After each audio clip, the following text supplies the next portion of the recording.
Good evening भाई। जय श्री राम। जय श्री। तो भाई टेस्ट तो बेहतर चल ही रहा होगा, ठीक है, वो तो चलता रहता है। अब बेहतर चल रहा है या नहीं चल रहा है ये तुम्हें पता है।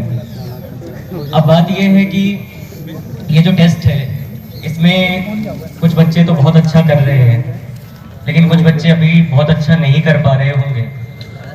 तो उनको मैं बस यही कहना चाहता हूँ, ये टेस्ट का मतलब सिर्फ इतना है कि ये खुद को टेस्ट करना है हर स्टेप पे। ये नहीं है कि टेस्ट का मतलब ये थोड़ी ना होता है कि हाँ ठीक है, अगर हम टेस्ट में टॉप कर रहे हैं तभी कुछ हो पाएगा।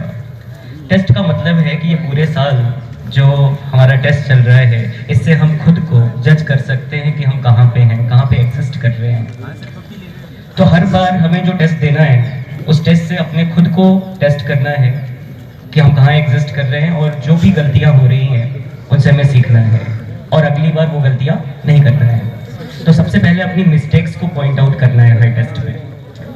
अगर हम साल भर ऐसे ही हर टेस्ट में मिस्टेक को पॉइंट आउट करके और उन पे अगर हम काम करना शुरू करेंगे, मेहनत करना शुरू करेंगे, तो जाहिर सी बात है कि जो छोटी छोटी गलतियां हमसे हो जाती हैं, चाहे वो स्टेटमेंट्स वाले क्वेश्चन हो, रीड करने में करेक्ट या नॉन करेक्ट, या फिर कोई भी लेंदी स्टेटमेंट हो जहां पढ़ने में हमें दिक्कत आती है, तो ऐसे केस में कोशिश ये करना चाहिए कि उन चीज़ों को पॉइंट आउट करें जो हमसे गलतियां हो रही हैं टेस्ट में। यही सबसे पहला काम होना चाहिए, और फिर उनको जाके मैच करना है, उसको कहाँ से ये क्वेश्चंस उठे हैं, एनसीईआरटी के कौन से पेज से उठे हैं, ये बहुत इंपॉर्टेंट है।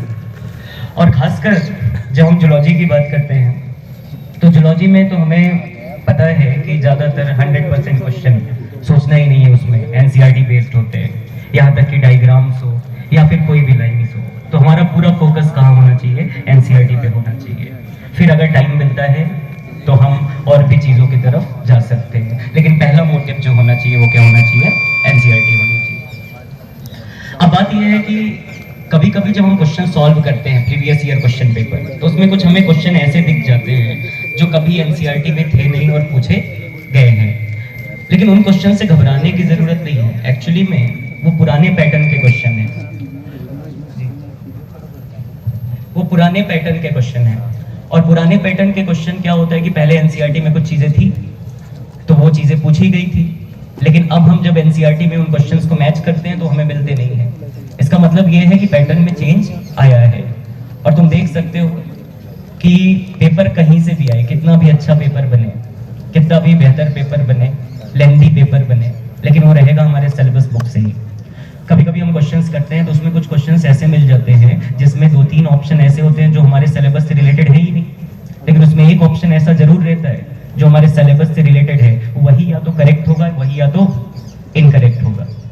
ठीक है, तो इन चीज़ों का ध्यान हमें रखना होता है।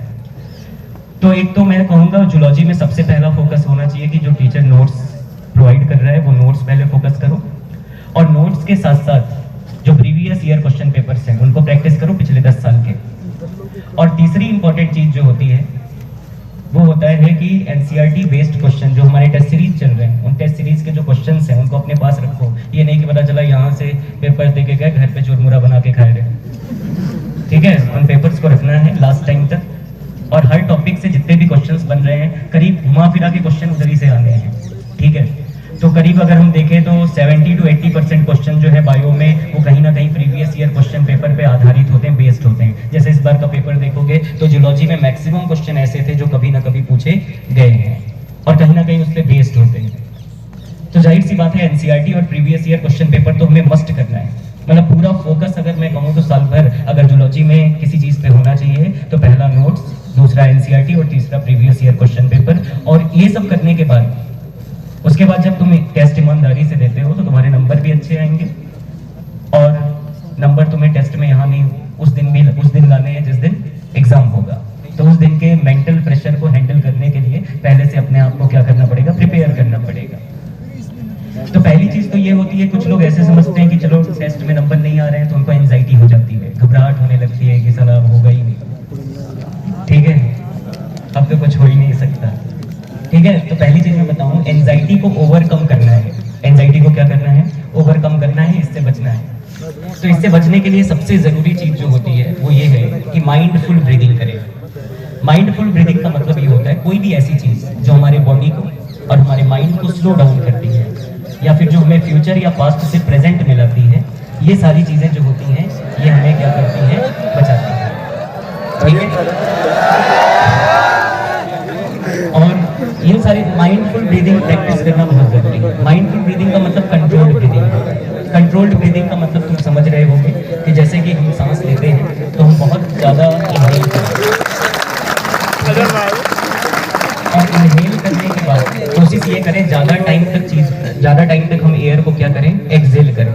इससे क्या होता है कि हम ज़्यादा प्रेशर फील नहीं करते हैं और एंजाइटी क्या होती है, दूर होती है। क्योंकि पढ़ता तो हर कोई है, सब पढ़ते हैं, लेकिन बस ये है कि कभी कभी एंजाइटी होती है और घबराहट होती है, निगेटिव थिंकिंग होती है। तो कोशिश ये करो, सोचना ही है, ओवर थिंकिंग करना है तो पॉजिटिव डायरेक्शन में करो, ताकि ये जो गलतियां हैं इनको कैसे सही कर सके। ये होता है ओवर थिंकिंग पॉजिटिव डायरेक्शन में।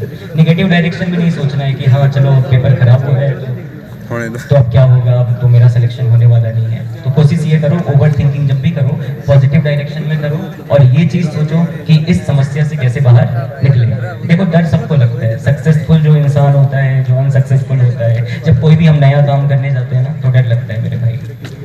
लेकिन वो जो डर होता है ना, उस डर की दो मीनिंग होती है। एक तो होती है सेंसलेस मीनिंग, जो हम बैठ जाते हैं कि अच्छा हम पूरी तरीके से पैरालाइज हो गए, हम कुछ कर ही नहीं सकते उस डर की वजह से। और एक होता है कि उस डर की वजह से जब हम रास्ता बनाते हैं, तो कोशिश करें ये जो डर है इसकी मदद से हम रास्ता बनाएं और आगे की तरफ चलें। तो लास्ट टाइम पे मैं यही कहूँगा कि एनसीईआरटी पढ़ो जूलॉजी के लिए, एनसीईआरटी के साथ साथ previous year question paper practice करो सफिशिएंट है। ठीक है, बाकी टाइम मिले तो एक्स्ट्रा चीज़ों पर फोकस करना